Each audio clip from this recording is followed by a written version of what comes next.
Un homme fort est celui qui ne fait pas tomber les faibles.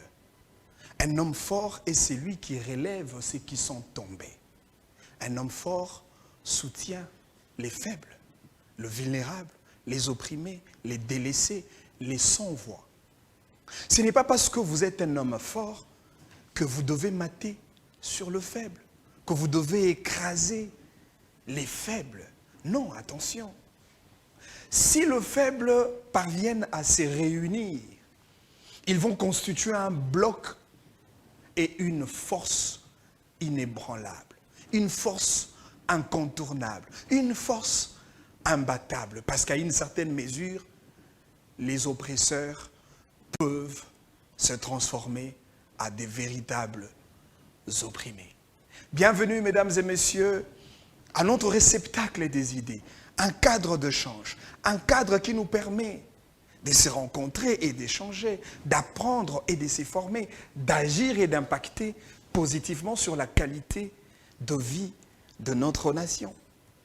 Nous sommes Congolais, nous avons la responsabilité de bâtir un Congo plus beau qu'avant au travers les idées novatrices, les idées nouvelles, les idées qui transforment le Congo. Chaque Congolais devra faire sa partition, peu importe le domaine dans lequel vous vous retrouvez, mais vous devez apporter votre soutien, votre pierre de contribution pour bâtir une nation forte et prospère en même temps. Le Congo est en train de réaliser ces pas de géant du point de vue de la consolidation du patrimoine démocratique. Nous sommes à la 4e expérience, en termes de cycles électoraux, bien entendu, expérience démocratique, expérience électorale, et même lorsque nous faisons le bilan de la vie constitutionnelle de notre pays de 2005, la date du référendum, 2006, la date de l'adoption de la dite constitution, jusqu'aujourd'hui en 2024, eh bien, la République démocratique du Congo atteint l'âge de la maturité, l'âge de la majorité, l'âge d'un adulte capable d'assumer ses responsabilités. Nous avons aujourd'hui 18 ans de vie constitutionnelle. Quoi de plus normal qu'on parle de la maturité politique? Quoi de plus normal qu'on essaye de voir la maturité du peuple congolais au cœur des enjeux électoraux? Nous sommes en train de réaliser des pas de géants.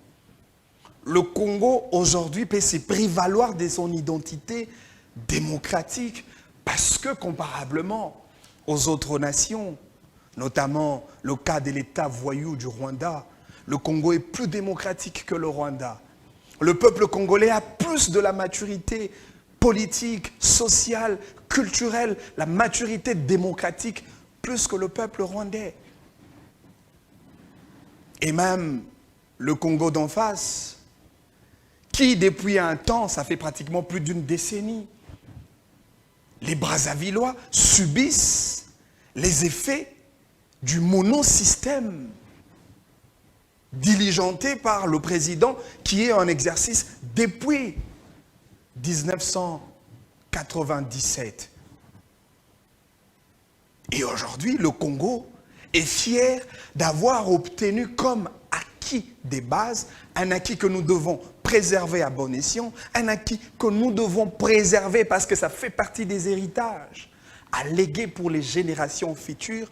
Je parle de l'alternance démocratique. Il faudrait que le rituel des passations de pouvoir se fasse à chaque mandature, à chaque mandat, après qu'un président ait géré le pays pendant la durée qui lui a été conférée par le peuple, le mandat de 5 ans ou plus, c'est-à-dire de 2 ans, disons de 2 mandats, 10 ans, vous rendez le tablier de manière très simple.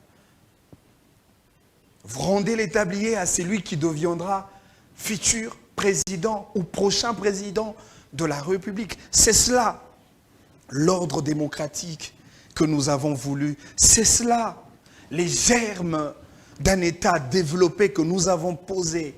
Et plus tard, nous allons récolter le fruit. Le président Tshisekedi, réélu pour un deuxième mandat, avec un suffrage largement exprimé, 73% de suffrages exprimés comme président réélu, alors il y a de quoi à dire bravo à l'équipe du président, bravo à toutes les personnes qui ont communiqué pour le relais communicationnel du candidat numéro 20, Félix-Antoine Tshisekedi Tshilombo. Bravo à tous ceux-là qui ont apporté un soutien indéfectible, une pierre de contribution pour l'obtention de ces résultats aussi escomptés qui fait le président de la République un président élu. Il y a certains députés qui reviennent encore au Parlement, d'autres ont été sanctionnés par le fouet populaire. Il est vrai que la sélection ou l'élection, ça dépend, parce qu'il y a beaucoup de gens qui estiment que certains députés n'ont pas été élus.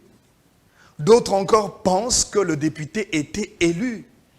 D'autres disent que certains députés ont été nommés par la Commission électorale nationale indépendante, la CENI en sigle, sous l'égide de son président, Denis Kadima. Il est vrai, la démocratie, c'est l'exogénéité de la pensée. La démocratie, c'est le socle de la contradiction. La démocratie, c'est la diversité des idées. Mais ce qui est beaucoup plus important dans la démocratie, il y a un ingrédient de base qu'on appelle la tolérance, l'altérité, le respect de points de vue des autres. La démocratie, à une certaine mesure, peut être perçue comme la dictature de la majorité sur la minorité, encore que lorsque cette majorité prendra le bâton de commandement, elle devra alors préserver et protéger cette minorité qui vient de perdre les élections. C'est cela la beauté de la démocratie.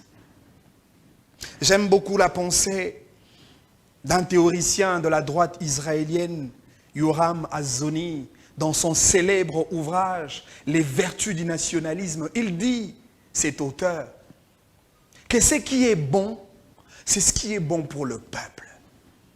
Quand le peuple apprécie quelque chose, c'est-à-dire la chose est certifiée.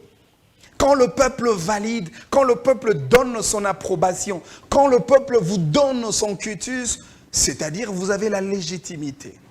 Parce que le fondement de la légitimité, c'est le peuple. Beaucoup de gens ont fait des appels de boycotter le processus électoral. Beaucoup de gens ont fait des appels pour saper même la cérémonie de l'investiture du nouveau président élu, le président réélu, le président Tshisekedi. Mais malheureusement, le peuple a répondu face à ces appels par une sorte de non-approbation populaire. Le peuple a dit non. Un peu comme le Quinois disent Lamba, Bolamba, Bolia, Toroyate. Simplement parce que le peuple, au départ, a validé l'élection du président Tshisekedi. Mais ce qui reste et demeure un défi, c'est le deuxième mandat. Monsieur Tshisekedi, le peuple vous a à nouveau fait confiance. Le peuple vous a à nouveau reconduit à la tête de la nation parce qu'il y a de défis à relever. Parce qu'il y a bien de choses que vous devez accomplir. Parce qu'il y a beaucoup de choses que vous devez terminer. Makambo Bandaki. Dans le premier mandat du président Tshisekedi, c'est vrai, il y a certains ouvrages qui ont déjà été inaugurés. Ça c'est bien, nous disons bravo. Mais aussi, nous devons reconnaître qu'il y a bien de chantiers. Des chantiers qui sont restés comme tels. Notamment le port en eau profonde de Banana, c'est un chantier. L'université de Kassai, c'est un chantier. L'université de Kananga, qui est en pleine construction, c'est un chantier. Des aéroports construits dans certaines provinces, c'est des chantiers. Il y a même certaines écoles qui ne sont pas encore finies au niveau de territoire, des non-villages, des non-groupements. Ce sont des chantiers que le président de la République doit accomplir. Encore que, il y a un autre chantier, le ventre de Congolais. Le social de Congolais, le panier de la ménagère, la vie sociale de Congolais, le pouvoir d'achat de Congolais. Ça doit changer. Aujourd'hui, le débat autour du taux, le dollar, La stabilité de la monnaie dans le marché de change doit être quelque chose qui devra apaiser cette douleur qui a atteint déjà son paroxysme, cette douleur qui installe un désarroi sur le visage du peuple congolais.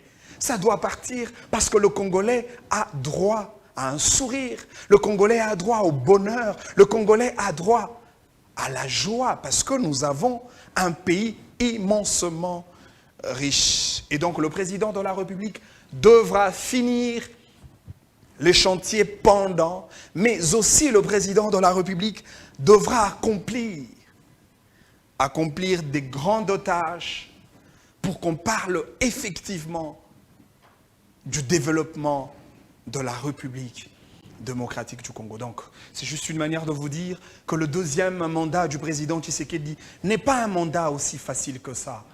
C'est un mandat de défi, c'est un mandat de résultat. C'est un mandat où l'on doit matérialiser ces serments populaires, le peuple d'abord. C'est un mandat où le président Tshisekedi devra honorer la mémoire de son père, et je dirais même honorer son parti, l'UDPS, parce qu'il s'agira de l'UDPS. C'est l'UDPS qui portera la croix au-delà de tout. C'est l'UDPS qui va justifier le mandat du président Tshisekedi. Et donc le second mandat, c'est un mandat où nous n'avons pas droit à l'erreur. C'est un mandat où le président Tshisekedi devra faire avec ceux qui sont compétents. C'est un mandat de la compétence, un mandat de l'intelligence, un mandat de la méritocratie. C'est un mandat dans lequel nous devons bannir toutes les gangrènes qui infestent le fonctionnement normal de l'État, notamment le népotisme, les régionalismes, les clientélismes, les favoritismes, les tribalismes, les clanismes. C'est deux choses que nous devons bannir dans ce deuxième mandat. On ne veut pas voir un groupe ethnico-tribal qui demeure au centre de tous les avantages de l'État. Non. Le Congo est une diversité. Le Congo est une pluralité sociologique. Et donc, autour du président, il y a toutes les tribus qui doivent s'entourer et doivent se retrouver impérativement.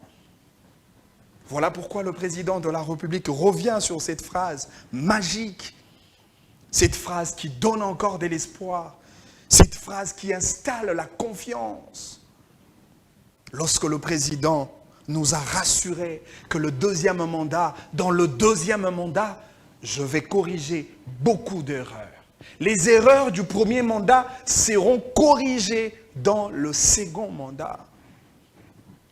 Nous voulons bien que cela soit une réalité. Nous voulons bien que cela soit vraiment matérialisé. Le deuxième mandat, c'est aussi un mandat de non-complaisance. Le deuxième mandat, c'est un mandat où nous devons quitter les effets, ou sous les effets, sous le gide et sous le joug de la particratie. La particratie a élu domicile dans le système politique congolais. La particratie devient un cancer qui tue à petit feu notre nation. La particratie, c'est très mauvais système politique qui consiste à la concentration de pouvoir au bénéfice et à l'avantage des partis politiques. Les directeurs des entreprises, il faut impérativement être membre d'un parti politique. Pour être recteur dans une université, il faut être membre dans un parti politique. Pour être nommé mandataire, pour avoir du travail dans une entreprise ou service public de l'État, il faut être membre de parti politique. À l'INSS, il y a bien de gens du PPRD qui sont remplis là-bas. Ils sont là-bas parce qu'ils sont membres du parti.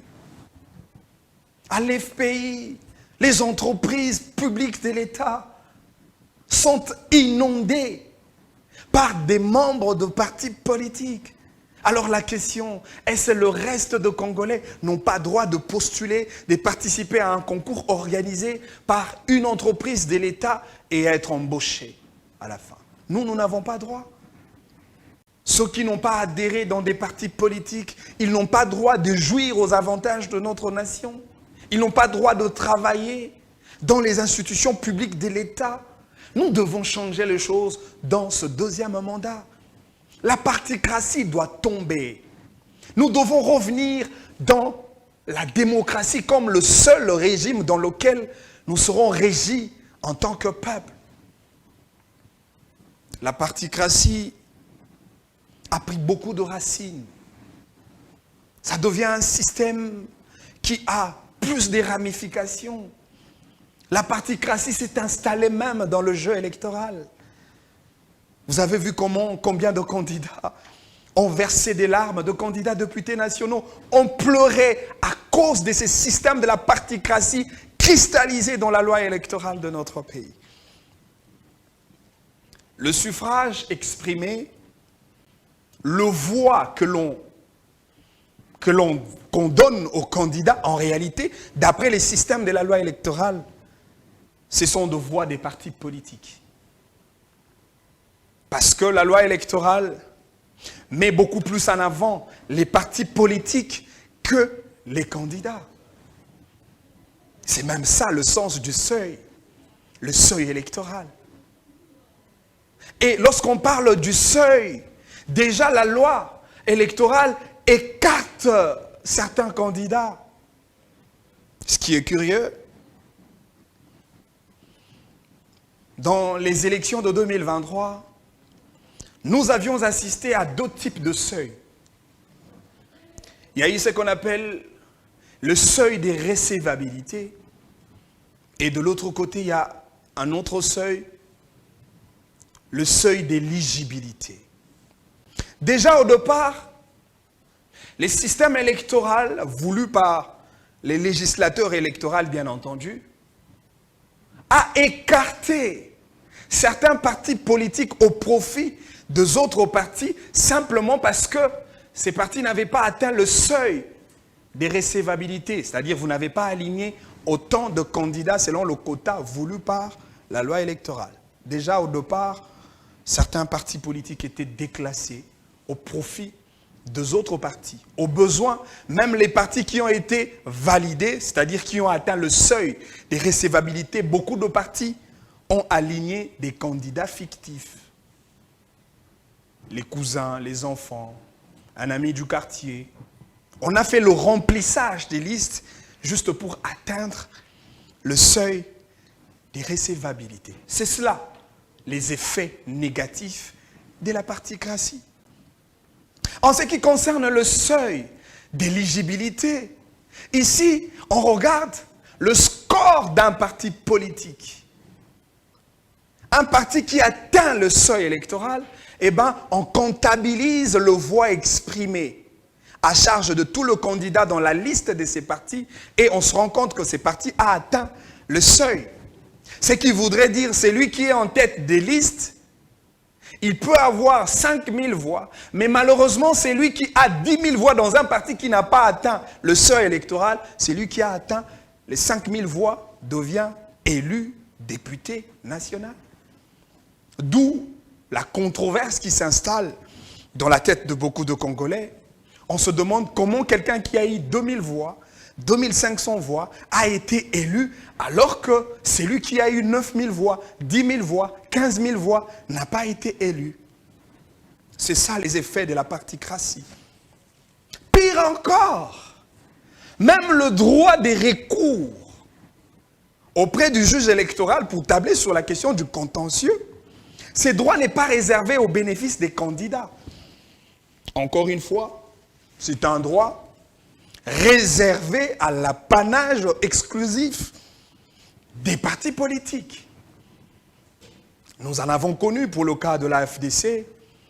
Il y a eu certains candidats qui estiment qu'ils étaient élus. Je parle de Médard Kankolongo et de Chris Mukendi.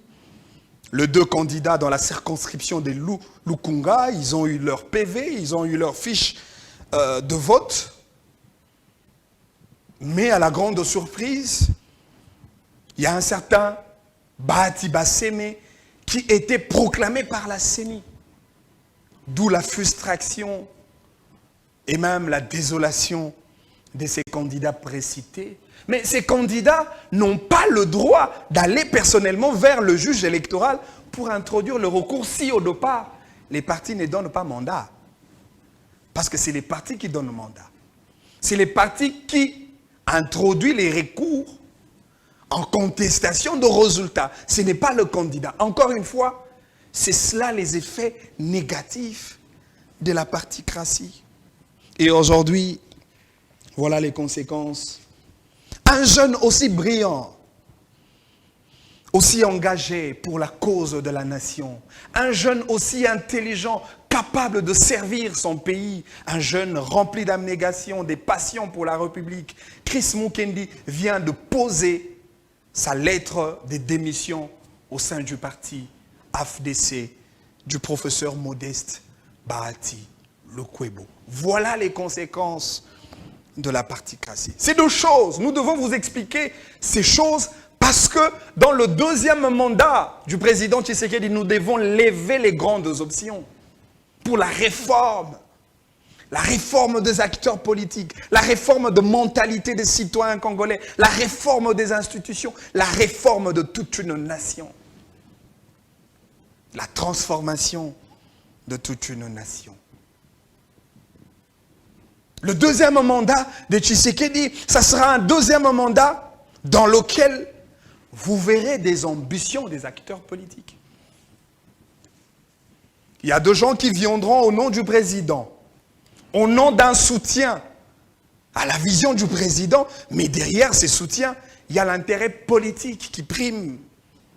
Il y a la gloutonnerie politique, le gourmandisme politique. De gens qui veulent s'accaparer, des narcissiques, de gens qui veulent prendre la plus grande part de pouvoir.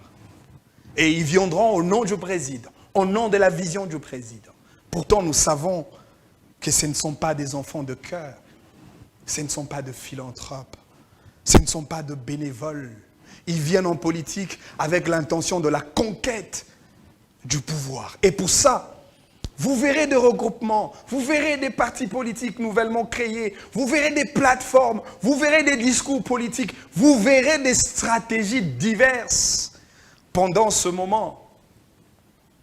Parce qu'il y a une chose que vous devez retenir, c'est que pour l'homme politique congolais, le deuxième mandat du président Tshisekedi, tous les acteurs politiques congolais n'ont pas de temps à perdre. Une tierce, une seconde, une minute, une heure, un jour, une semaine, une année, un mois, compte dans ce second mandat du président Tshisekedi. Voilà pourquoi déjà au début du mandat, les gens commencent à brandir leur couleur politique. Les gens commencent à définir les directions politiques auxquelles le membre qui adhère à un regroupement politique fixe devra ou devront emprunter. Ça sera un mandat des enjeux. Ça sera un mandat des ambitions. Ça sera un mandat des remous. Ça sera même un mandat des ruptures. Parce qu'il y aura même certains candidats qui vont quitter le président Tshisekedi au bout de 2006-2027 pour cause d'ambition politique, parce qu'il y a de ceux qui voudront ou encore qui vont jurer que par l'effet dauphinat, le dauphin du président Tshisekedi. Et lorsque Tshisekedi ne le nommera pas ou ne le désignera pas comme dauphin, le plus lésé quitteront. Ils vont traverser l'autre rive. Peut-être qu'ils vont s'opposer au régime de Félix Tshisekedi pour devenir plus tard candidat président de la République. Je vous dis ces choses par anticipation, mais il y aura un moment, vous me donnerez raison, certains proches, certains caciques de l'union sacrée de la nation vont se retirer du président Tshisekedi à un moment donné. Mais maintenant là, les discours ne changent pas. C'est un discours de soutenir le président, d'accompagner le président, de matérialiser la vision du président. C'est le même discours. Mais plus tard, vous verrez le vrai visage de tous ces gens-là. Alors nous devons faire très attention. J'ai suivi les positions politiques d'un parti, le parti Le Centre, qui est dirigé par l'honorable Germain Kombinga, ancien ministre de l'Industrie, qui a marqué son temps, pendant qu'il a pris la responsabilité au sein d'un département gouvernemental sur cette question de l'industrie congolaise. Germain Kambinga vient de faire une complémentarité à ces programmes hexagonaux présentés par le président de la République avec ces 6 piliers de base pour la refondation de l'État dans ses seconds mandats. Très rapidement, je voudrais vous rappeler ces programmes hexagonaux du président de la République axés sur les 6 piliers de base: créer plus d'emplois, 2, protéger le pouvoir d'achat de tous les citoyens congolais, 3, assurer plus d'efficacité, la sécurité pour tout citoyen au moyen d'une restructuration profonde de l'appareil de sécurité et de défense, 4, intensifier la diversification de notre économie et accroître sa compétitivité, 5, garantir plus d'accès aux services sociaux de base et enfin 6, renforcer l'efficacité des services publics à travers la construction et l'amélioration des infrastructures routières, aéroportuaires et touristiques tout en réduisant la fracture numérique sur tout le territoire congolais. À cela, le centre comme parti politique, le centre comme regroupement politique dirigé par M. Germain Kambinga ajoute les 12 propositions pour que le président de la République essaye effectivement d'accomplir sa mission, ce qui est celle de créer des conditions de vie favorables pour l'intérêt de Congolais. Mais dans ces 12 propositions, il y a quelques propositions, il y a quelques idées, quelques recettes qui font l'objet de beaucoup d'encre et de beaucoup de salive au sein du microcosme politique national, je dirais même au sein de l'échiquier politique national congolais. Les débats tournent autour des propositions faites par les partis, les centres. Les centres a proposé l'idée, ça c'est une très bonne idée, j'ai beaucoup apprécié. Centre va proposer l'idée, il y a qu'orienter un fonds. Bien évidemment, il faudrait mieux améliorer les politiques financières, les politiques bancaires. En ce qui concerne la gestion orthodoxe des finances publiques de l'État, il faut diversifier, je dirais même élargir l'assiette fiscale congolaise. Il faut mobiliser le fonds pour avoir le moyen pouvant nous aider à intervenir dans chaque secteur de la vie nationale. Et les partis, les centres, je dirais, M. Germain Kambinga, nous proposent l'idée d'allouer chaque année 1 milliard de dollars pour 6 secteurs. Il a proposé les secteurs, il a parlé du secteur de la sécurité.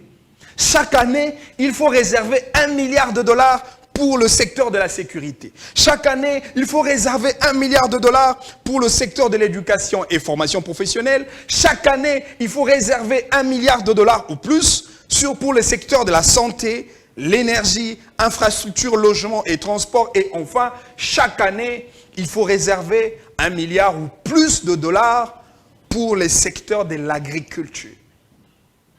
Et en 5 ans, chaque secteur précité bénéficiera de 5 milliards de dollars, en termes de résultats qui seront déployés par le travail réalisé dans chaque secteur précité, les Congolais pourront palper les véritables changements de ce pays. Cette idée vient de Germain Kambinga, le président du parti Centre. Parce que M. Germain Kambinga estime que les mêmes efforts que le président Tshisekedi a déployés pour la mise en œuvre de la gratuité de l'enseignement de base, les mêmes efforts, nous pouvons le déporter sur tout le secteur que nous venons de citer tout à l'heure. Parce que la gratuité, la couverture de la gratuité de l'enseignement de base nous coûte 1 milliard de dollars chaque année pour payer les 600 000 enseignants sur toute l'étendue du territoire national, pour suppléer à un certain nombre de problèmes liés aux infrastructures scolaires et j'en passe. Et pour ça, il y a un prix à payer du point de vue financier. L'État débourse plus d'1 milliard de dollars chaque année. Et M. Kambinga estime que nous pouvons maintenir le même élan pour le secteur de la santé, pour le secteur de la sécurité, le transport, l'agriculture et tout le reste.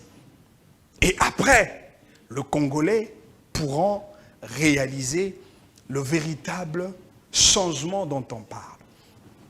Monsieur Germain Kambinga propose aussi l'idée d'utiliser ou d'instaurer un système de rotation dans les entreprises publiques de l'État.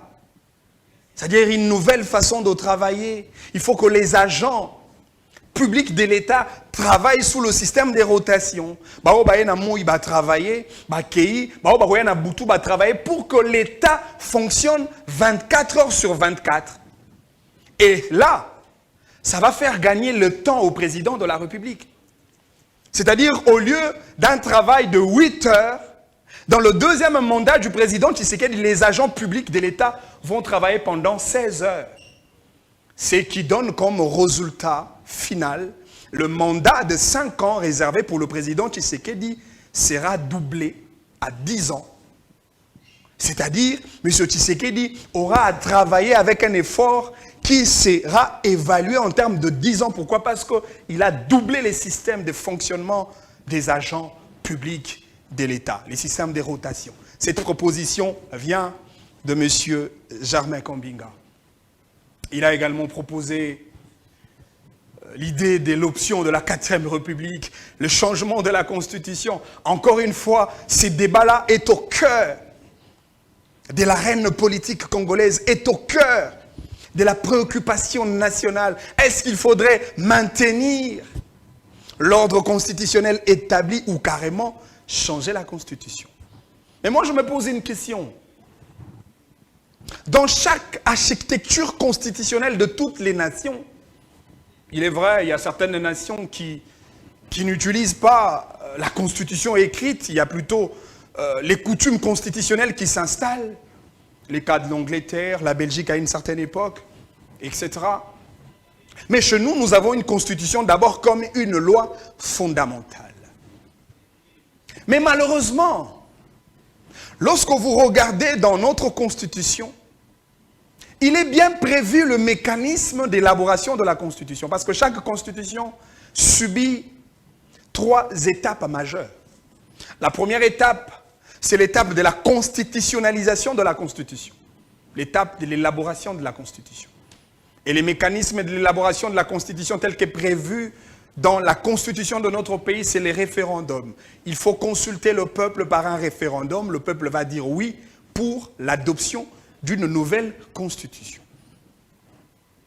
Deuxième étape, c'est l'étape de la reconstitutionnalisation de la Constitution. Ici, on parle de la révision constitutionnelle, la retouche de la Constitution. Et c'est bien prévu dans la Constitution. Mais malheureusement, la troisième étape, qui est celle de la déconstitutionnalisation de la Constitution, l'étape de l'abrogation de la Constitution. Malheureusement, le mécanisme pour abroger une Constitution qui est en vigueur ne sont pas prévus dans la Constitution de notre pays. D'où la conclusion. Nous allons nous en servir de la même clé qui nous a permis d'élaborer la Constitution pour abroger la même Constitution au nom du principe des parallélismes de forme et des compétences. Ici, je voudrais vous parler du référendum qui devient le seul mode au travers lequel nous pouvons abroger la Constitution d'aujourd'hui si seulement nous voulons opter pour une 4e République, pour une nouvelle Constitution.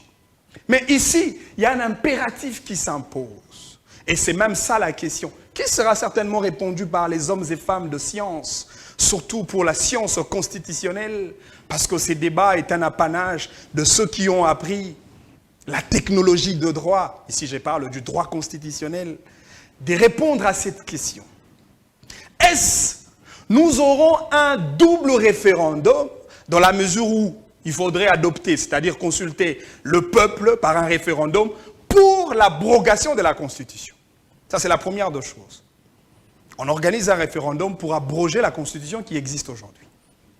Mais on va aussi organiser un autre référendum pour adopter une nouvelle Constitution. Dans des échanges avec M.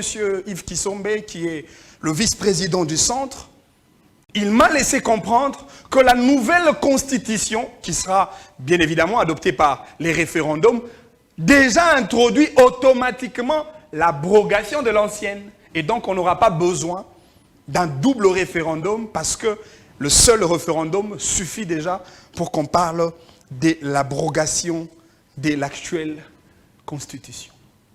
C'était ça les analyses autour des propositions faites par les partis, le centre. Je finis par cette proposition. Les centres sous la houlette de Germain Kambinga comme président du parti et regroupement estiment qu'à ce stade, il faut exposer l'État voyou rwandais.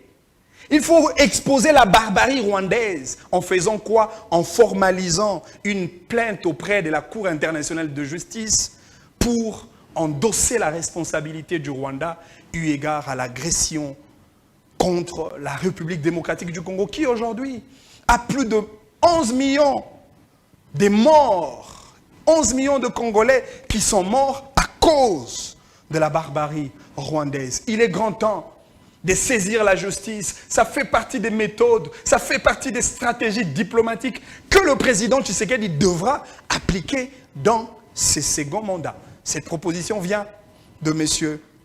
Germain Kambinga. On va s'arrêter là. Parce qu'il y a bien d'autres choses que nous devons développer demain.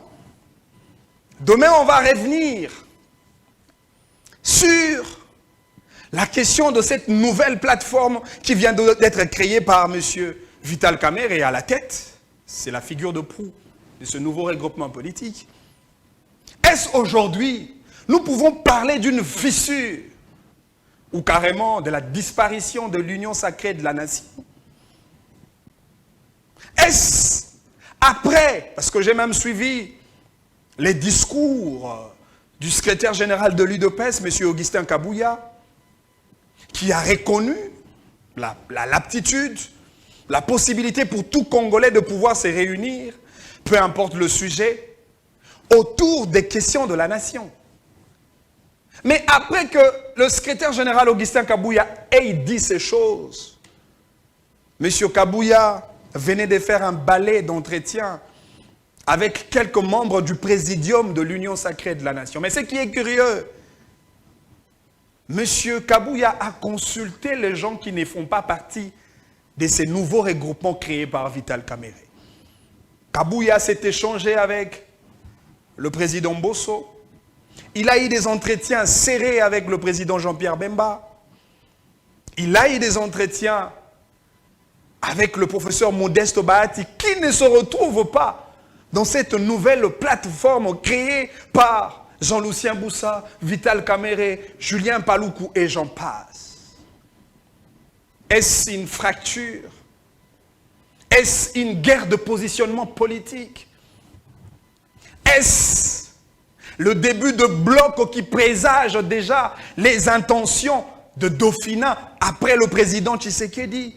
Ce sont nos questions et que nous allons répondre demain dans un échange fructueux avec vous, le peuple congolais qui me suit en ce moment. En attendant, laissez-moi vous dire que le bon Dieu continue de bénir notre estimé peuple congolais, autant de bénir notre chère nation, la République démocratique du Congo.